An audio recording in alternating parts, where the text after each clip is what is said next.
Author Thelindis. Over the course of this week, the research object was subjected to interference for a total of 60 hours for experimental purposes. The results are as follows. Research dating back to the Crimson Moon Dynasty has established 2 points regarding moon marrow. Firstly, its origins have something to do with a god's power. Secondly, it serves as a portal to an as-yet indeterminate location. Moon marrow can thus be defined as a spatial gateway.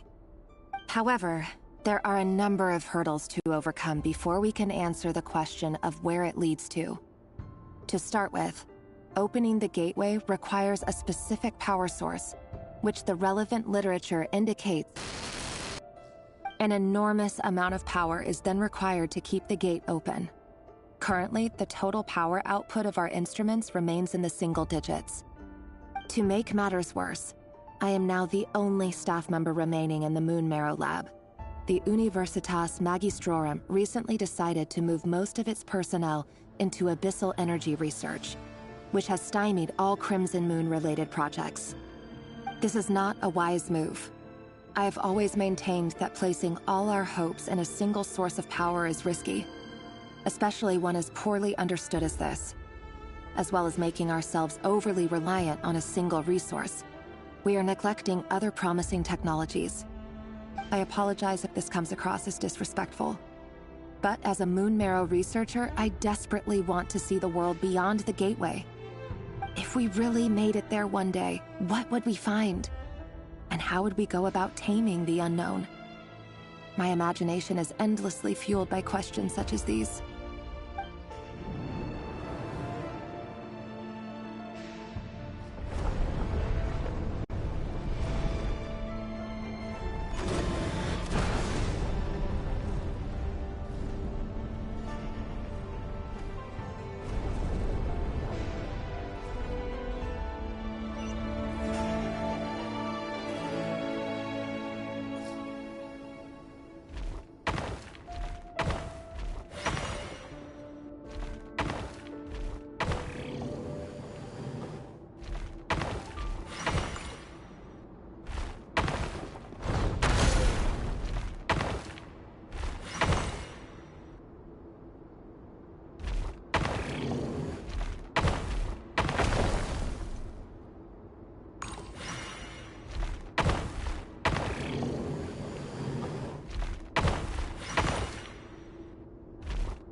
This is for you.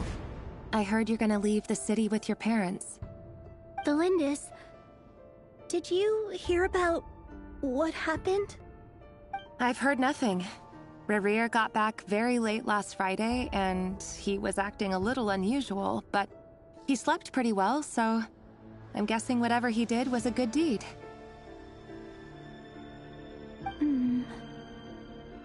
You never saw him, and I don't know what he did. And this conversation never happened. You understand? What if he finds out that you pried into his secrets? Don't be silly. I don't know what secrets he does or doesn't have. All I know is he's just a normal guy who happens to run some errands for the king. Are you scared of him? I don't know. The Rerir I know doesn't match the person you all describe. Logically, I should be scared of him, and yet, I don't want to lose him. But enough about that. You should get going, and be careful with the package I gave you. Keep it secret. Keep it safe. What's in it? A piece of the moon. All you need to know is that as long as you keep it safe, then in the future, everyone will be able to see a red moon. A red moon? You mean our moon? That's right. Our moon. Promise me you'll look after it. I promise, Tholindis. The Crimson Moon bloodline will never die out. Its light, the color of blood, will become like a fire that flows in our veins, no matter how long it takes.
Hurry, everyone, and stick to the plan.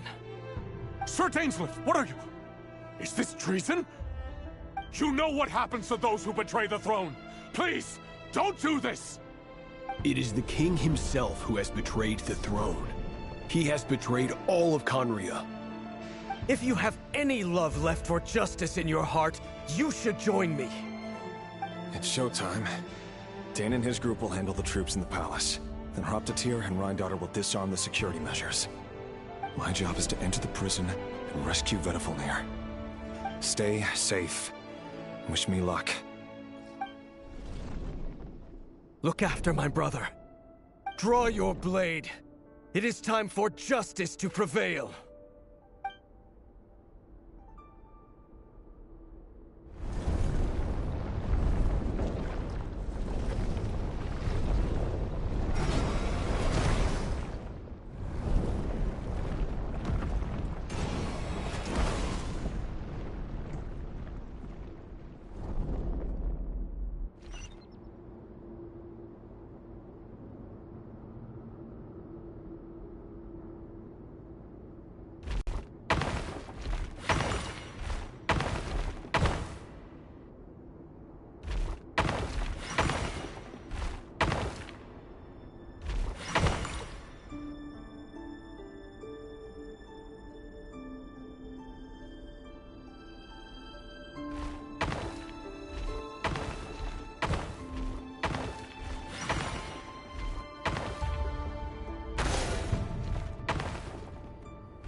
And the smell is abominable.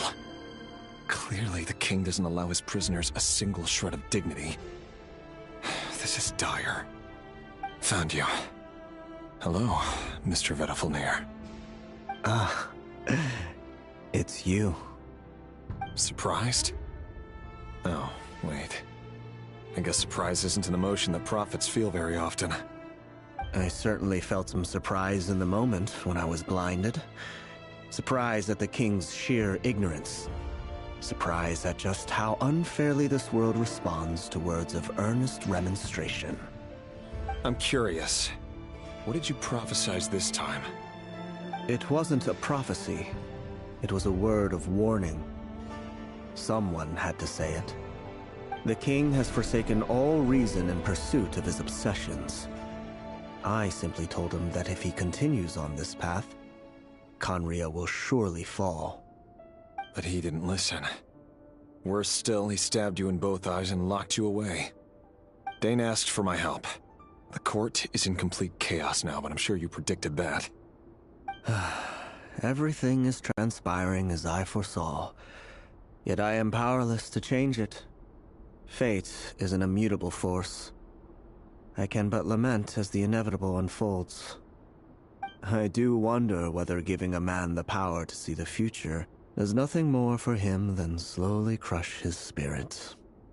Forgive my curtness, Vedafilnir, but the king did not suddenly turn on you today.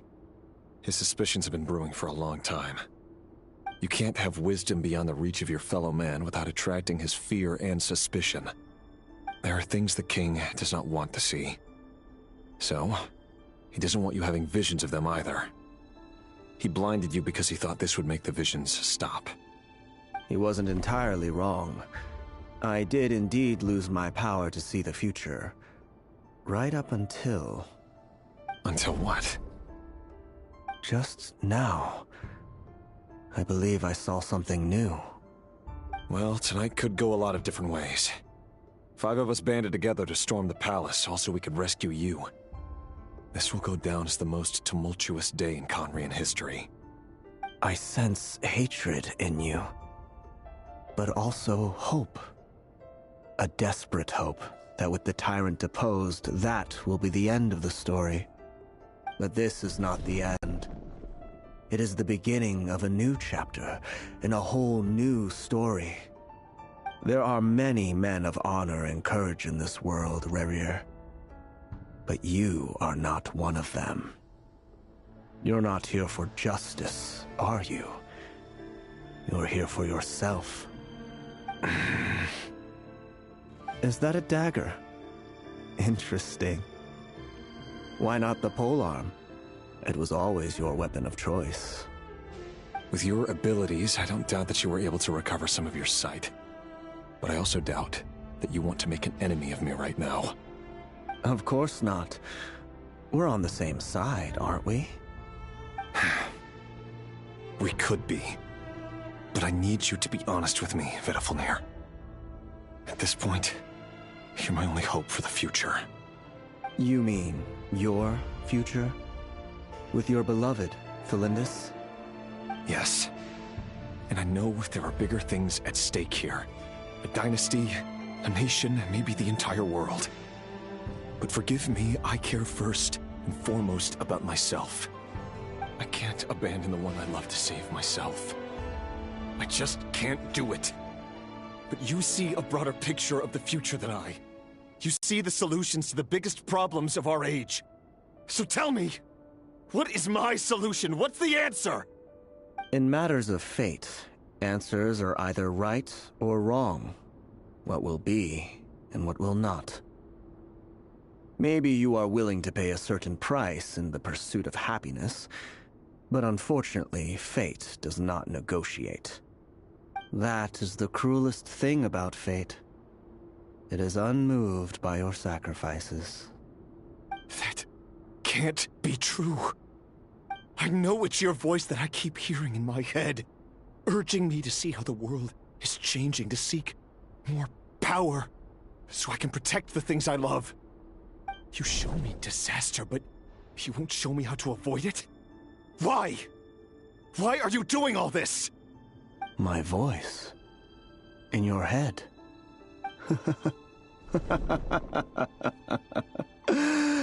So, you hear it too?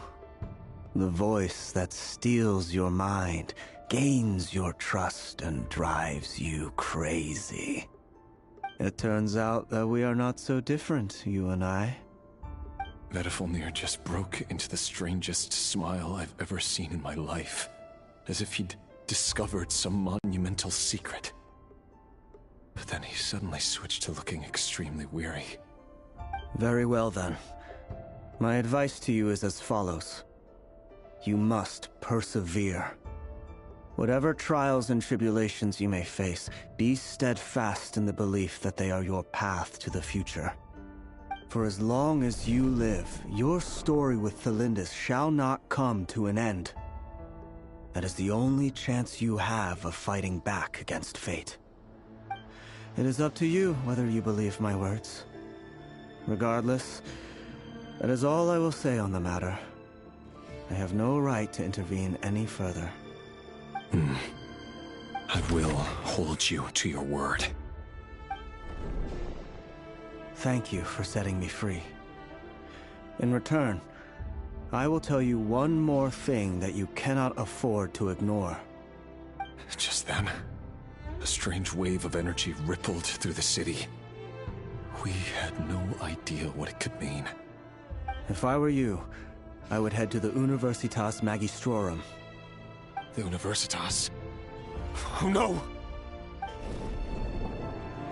I'm sure we'll be seeing each other again very soon, Rerir. Whatever Vedifilnir said, I didn't catch it. I didn't even help him out of the prison. There was no time to lose.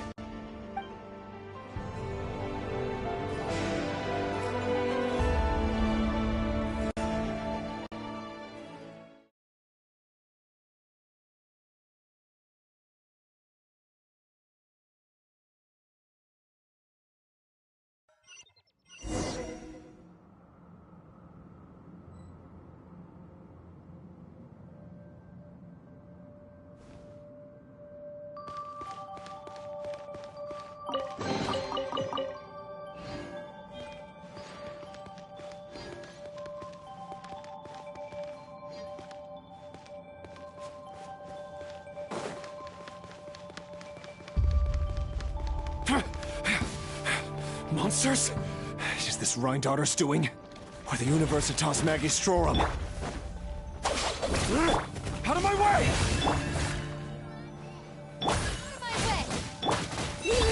Water bomb! For the everlasting forest. No more lies. The Universitas. That reminds me of a rumor I once heard. Allegedly, the king installed secret mechanisms in the palace and around the city. No one knows where they are or what kind of power they hold. But if they were ever going to activate, it would probably be on a night like tonight. Help! Help! Hold on!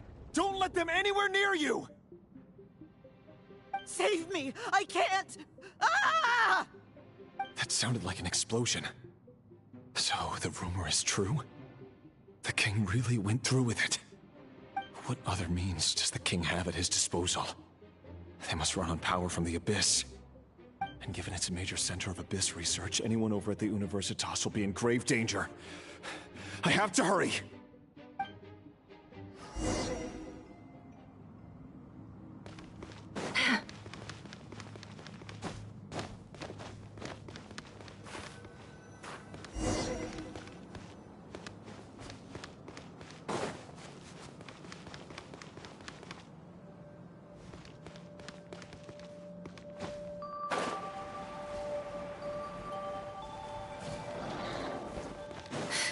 Our bond is strong!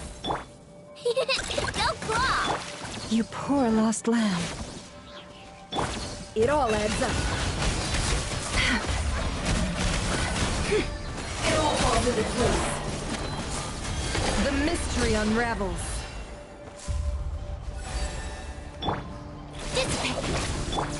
Ratchet down! With one heart We pray. Lightning terrified! Can't hide the truth.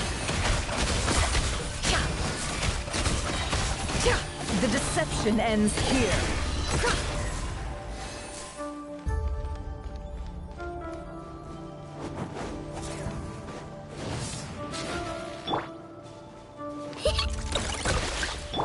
Our bond is strong. Leave this place. Time to go clear.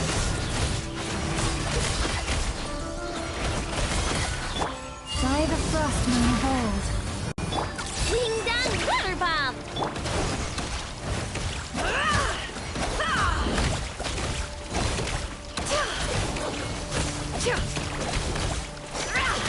Seek within.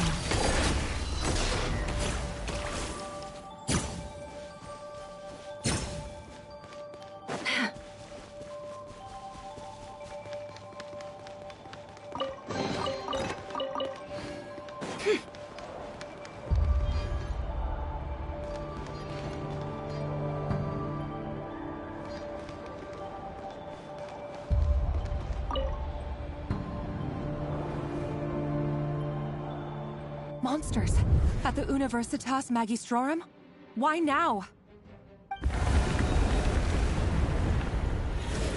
Oh no! They're coming! It's no use. The table won't hold out much longer. The weapons. Where are the weapons? Of course. All the lab equipment was upgraded after the inspection last week, but the new weapons haven't been allocated yet. I'm done for. Is anyone there? I need help! Ah!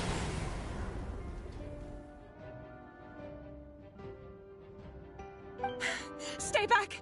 Please stay back! Please!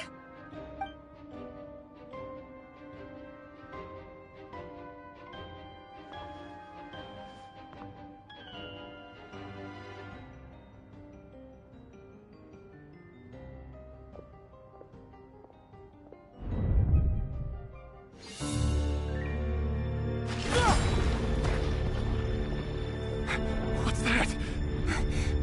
Rear. So the rumors about your work are true. What? No! Listen, something happened at the palace tonight. We have to leave! You don't need to lie to me anymore. What do you mean? I know why you're worried, and I will respect the decision you've made. But it's okay, because I found a solution. I know how to end all this. You can have it back. The normal life you so desire. But until then, I'm afraid our wedding will have to wait. Cylindus? No, don't do it! Cylindus! Cylindus!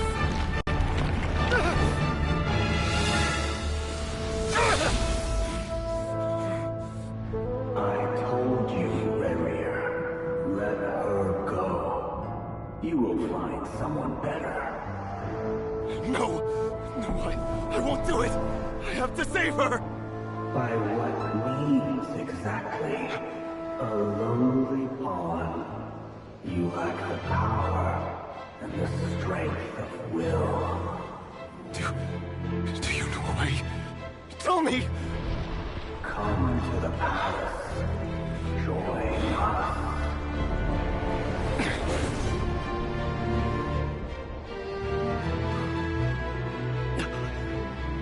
Rerir, thank goodness we... Step forth and take your share. You made it. Not you too.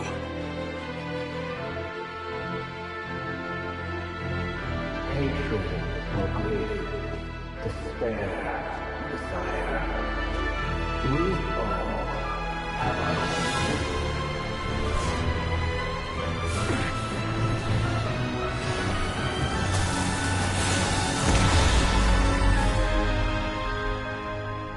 Rerir. Rerir. Linus? Were you daydreaming?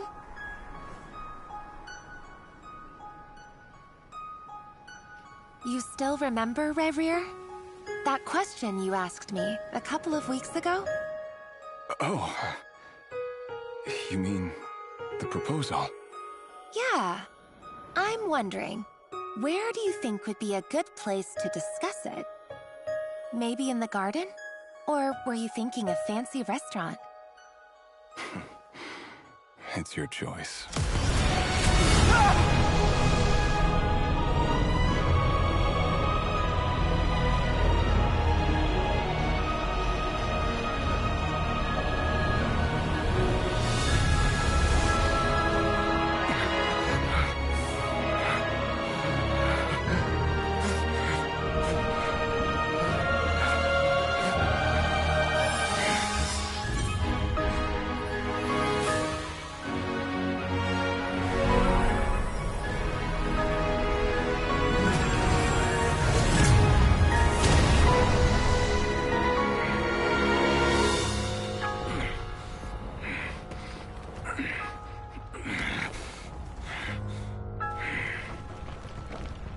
I will find you.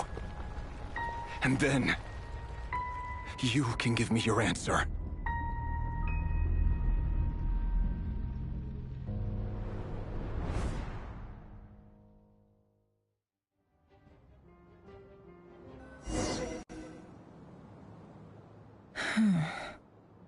So that's how the Raker of Solnari was born. A monster created by circumstance is a monster all the same. Viewing other people's thoughts for too long can get uncomfortable. Right now, I'm feeling a strong sense of loathing. In a nutshell, the story of Conria is what happens when the truth falls by the wayside. Everyone tells little white lies, and before long, you have a huge pack of lies that destroys everything. Whew. Time to get back. His past is filled with sorrow, but the tale of any fallen civilization is one of endless tragedy. Cruel as it may be, that was Conria's fate.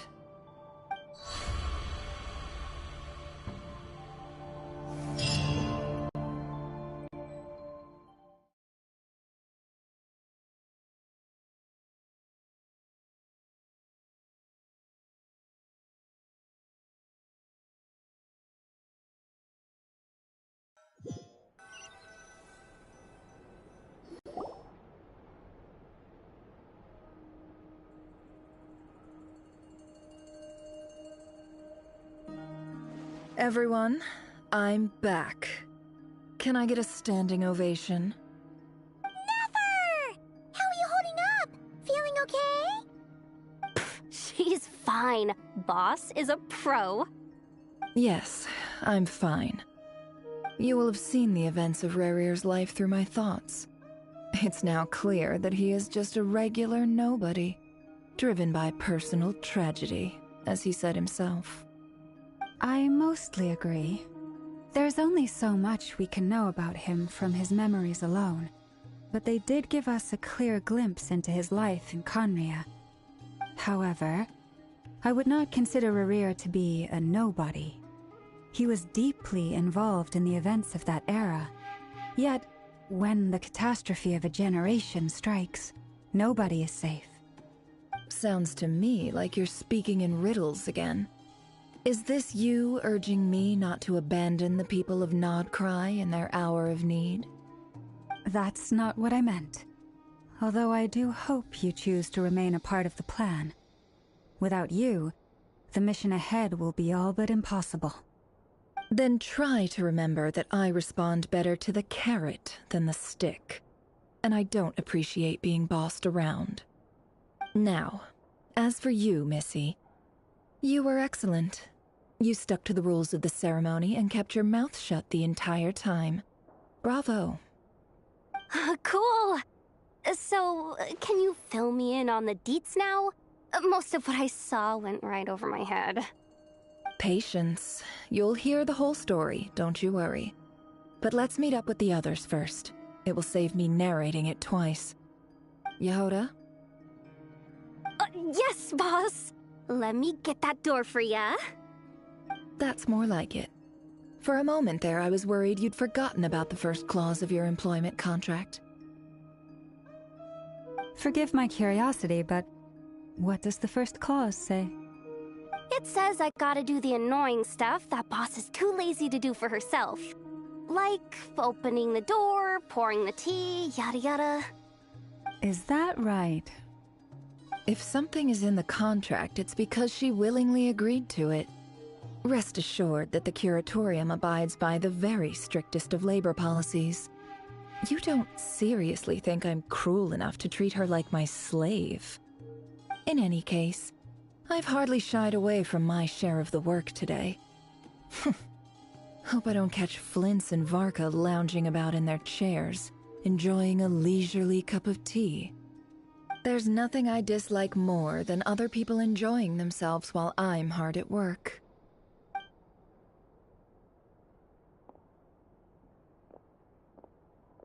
Oh no.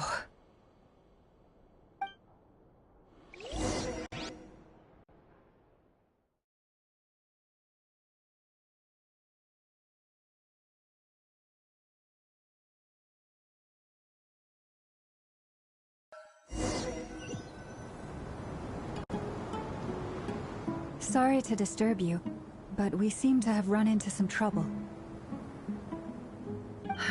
Evidently so. Don't worry, I'm not about to leave you to fend for yourselves. I'm not that kind of boss. And it would go against the Curatorium's labor policy. I'm sorry. What did you hear me say? I wasn't talking about labor policy. Wait. How long have I been standing here? Not long. You just appeared by the door a moment ago.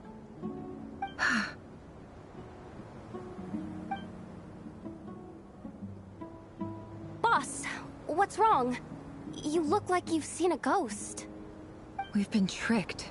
We never left at all. Somehow I hallucinated that whole scene back inside the office. Hallucinated? But how? How indeed. This place should heed my will alone.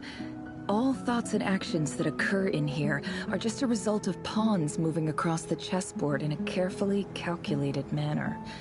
And nobody has access to this chess set but me. So you control everything in here? More or less. But yes, it's a special technique of mine. Has anything like this ever happened before? Only once. It was the first time I used the chess set. Is there any similarity between what happened then and what's happening now? I suppose my thoughts are a little turbulent, which was also the case my first time. Is there anything I can do to help? The first clause of your contract clearly states that I only need your help with things that I'm too lazy to do myself.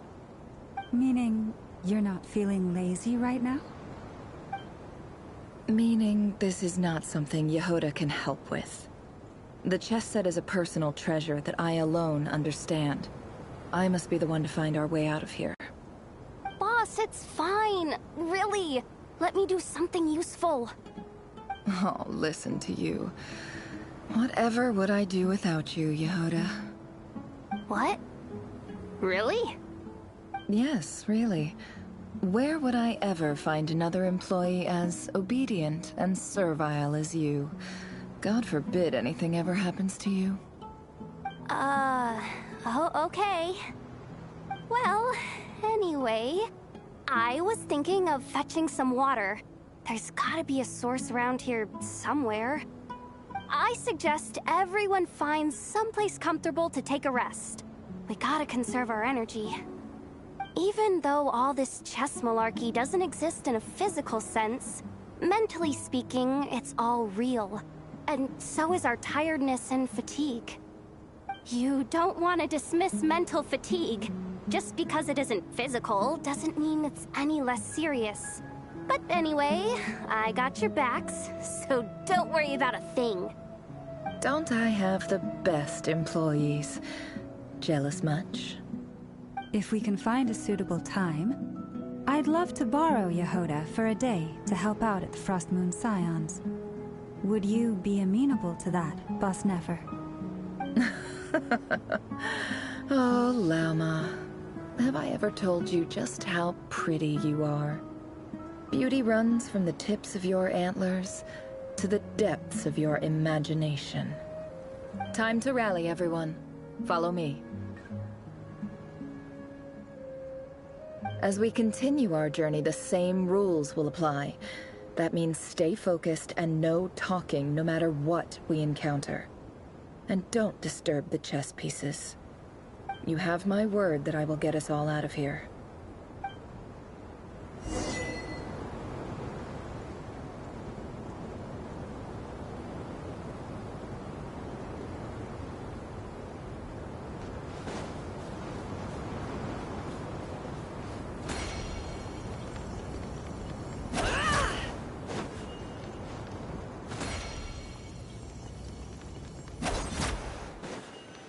This place looks familiar.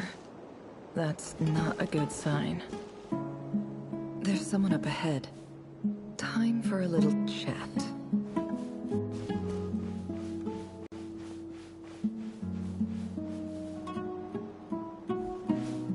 I wasn't expecting visitors at this hour. Wait, is that? Oh, it's him. There you are! Sinue's been looking for you all day. I think he has some news for you. Oh yeah? What were you doing just now, Uncle Retinue? Hiding away some more loose change? I know I saw some Mora. What do you mean, loose change? Oh, come on, I'm too old for this. Just pretend you saw nothing.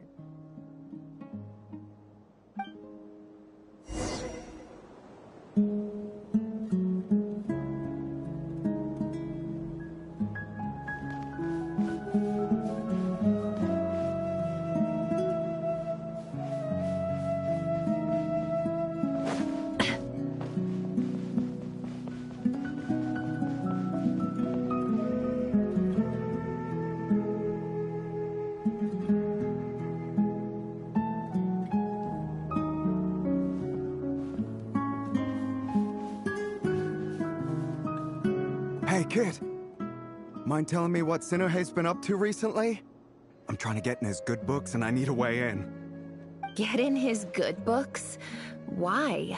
What do you want with my dad, Uncle Apepi? I've written a new song. I was hoping to showcase it at the next festival, but I'll need his approval. A new song, huh? I'd love to stay and listen, but unfortunately, Uncle Retinue says my dad's looking for me.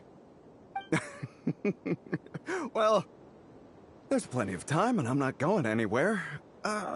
See that pile of stones? I'll be sitting there warming up my vocal cords. Come find me when you're done.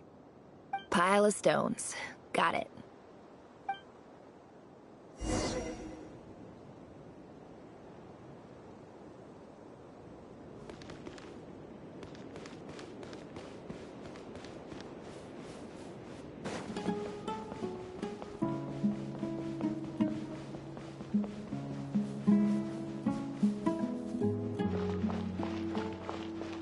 Hi, Dad. Uncle Retinue said you were looking for me. Ah, there's my little princess. If you'd gotten back just a little sooner, you could have shared the spoils of war with me. Spoils of war? Who were you fighting against, Dad? It was just a figure of speech. The aftermath of a sandstorm is no time to be waging war. I was talking about our war against thirst. I went out to fix our water supply problem, and now I'm back. Which means... We have a well again! That's right. I found a new one and brought back as much water as I could carry. It should last us for a good while. If it wasn't for these blasted sandstorms, our wells wouldn't be caving in.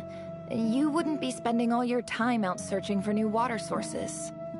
As the chief of our tribe, I'm supposed to be leading us out of hardship and poverty, onto better things. You know how prosperous our ancestors were. I've told you all the stories. And look at us now, squeezed into these hovels. No one would choose this, if it wasn't for the endless wars over the years. But things are looking up. I started working with some folks from the academia a few months back. They gave me some contacts in return for my assistance in the desert. So you're the academia's helper now? Special ambassador, they call it. Think of it as a partnership. It's nothing bad, okay? We've been isolated here in the desert for too long. Seeking opportunities elsewhere is the best thing for us, and the fastest way to progress. So, do you get anything good out of being a special ambassador? Of course. My luck's improving all the time. One day, I swear I'm gonna lead us out of this place. We'll find somewhere new. Somewhere better.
No more lies.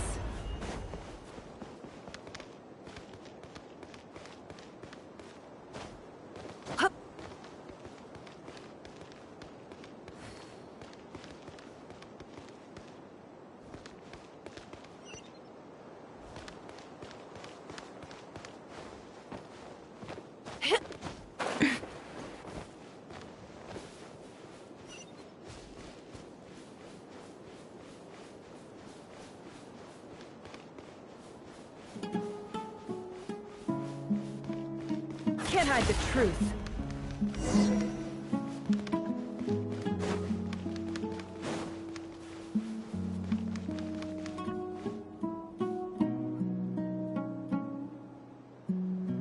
That's our well, and you know it. You stole from us. Well, you've gone from chief to thief, and now you have to face the consequences.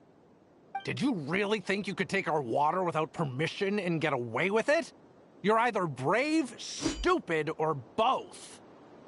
And that special ambassador act? Yeah, nice try. We spoke to the academia. They said it was all news to them. You're a liar and a cheat!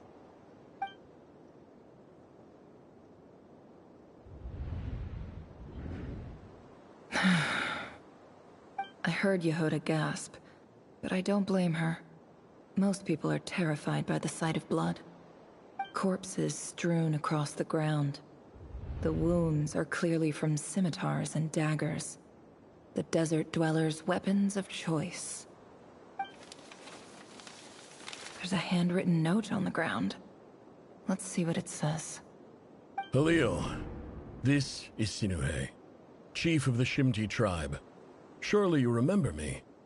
I was the one who helped you and your colleagues avoid the quicksand in the desert. This is my second time writing to you. I assume my last letter must have gotten lost in the mail, as I didn't receive a reply. I hope this one makes it to you safely. I'm writing to you because I need some help.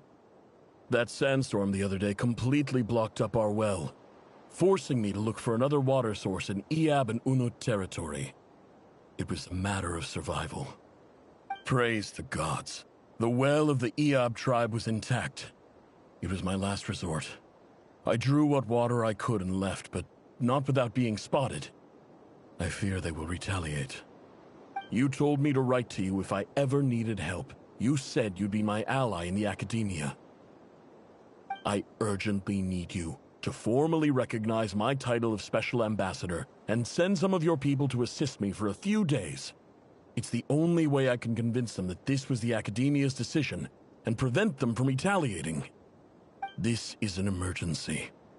Please send help as soon as possible. Looks like this letter never got sent. The writer died a grisly death, and the letter was trampled into the ground. It's badly defaced. Some parts are barely legible. What a ridiculous lie the surviving Shimti tell. Their whole village was butchered over a sip of water.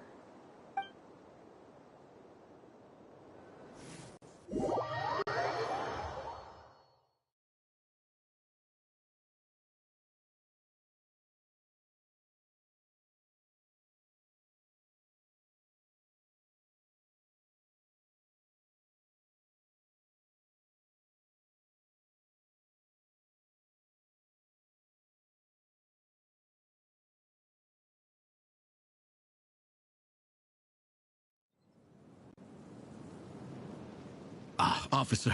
Welcome. Welcome to our humble village. I thought you would at least have the courtesy to provide some respectable libations. This is the finest wine Aru village has to offer. I promise.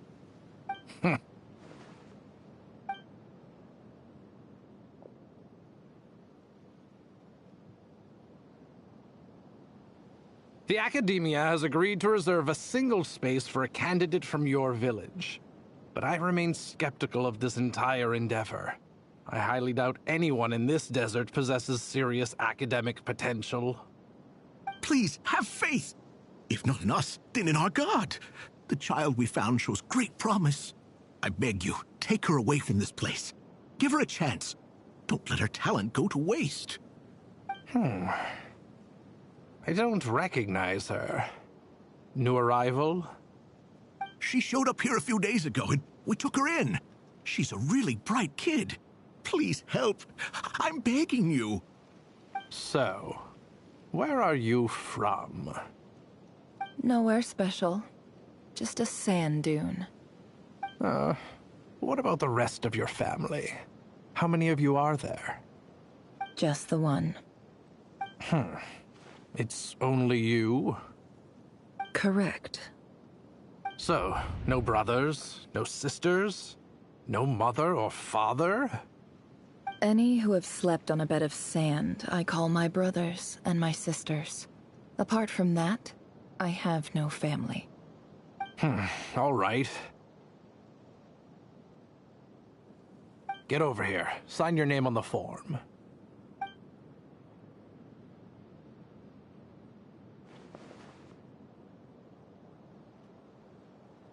Never?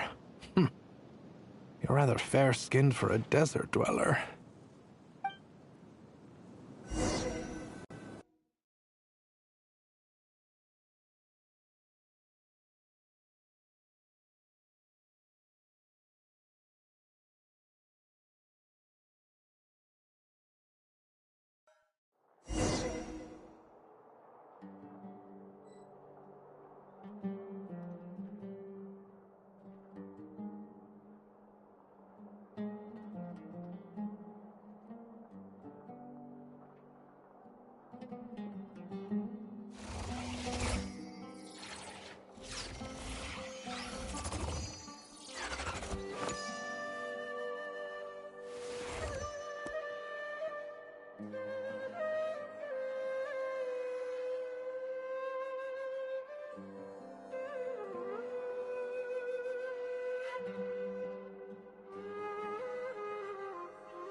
Emotion